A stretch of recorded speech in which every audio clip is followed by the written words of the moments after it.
నమస్తే, welcome to I news. ప్రపంచం కన్ను బ్రిటన్ పై పడింది. సాధారణంగా రహస్యంగా ఉండే గూఢచార ప్రపంచంలో ఇప్పుడు ఓ సంచలనం చోటు చేసుకుంది.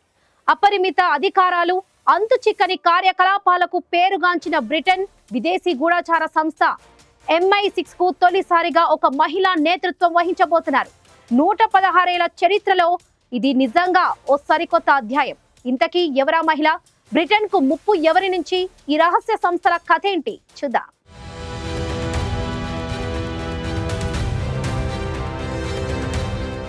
జేమ్స్ బాండ్ సినిమాల్లో మనం చూసిన MI6 వాస్తవానికి ఒక నిజమైన సంస్థ.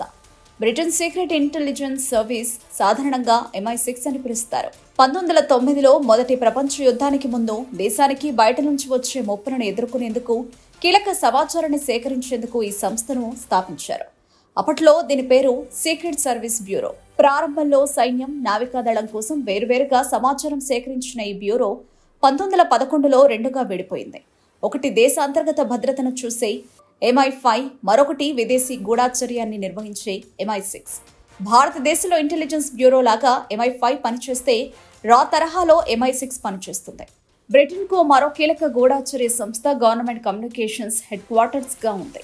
ఇది కమ్యూనికేషన్, సిగ్నల్ ఇంటెలిజెన్స్ ను చూస్తుంటాయి. మొదటి, రెండవ ప్రపంచ యుద్ధాల్లో జర్మనీ గూఢాచారులను, ఆ తర్వాత కోల్డ్ వార్లో సోవియట్ ఏజెంట్లను ఎదుర్కోవడంలో MI5, MI6లు కీలక పాత్ర పోషించాయి. 1930 నుంచి 40లలో MI6 ప్రపంచంలోనే అత్యంత ప్రభావవంతమైన గూఢాచర్య సంస్థగా నిలిచింది.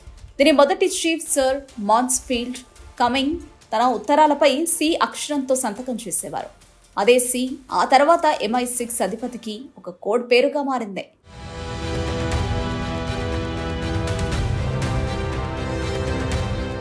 బ్లేజ్ మెట్రివెలి 47 ఏళ్ల ఈ కేంబ్రిడ్జ్ విశ్వవిద్యాలయ గ్రాడ్యుయేట్ MI6 చరిత్రలో తొలి మహిళా చీఫ్గా రికార్డు సృష్టించారు. MI5లో డైరెక్టర్గా, MI6లో టెక్నాలజీ, ఇన్నోవేషన్ విభాగమైన Q సెక్షన్ అధిపతిగా ఆమెకు విస్తృత అనుభవం ఉంది. మధ్యప్రాచ్యం, ఐరోపాలలో ఆమె కీలక బాధ్యతలు నిర్వహించారు.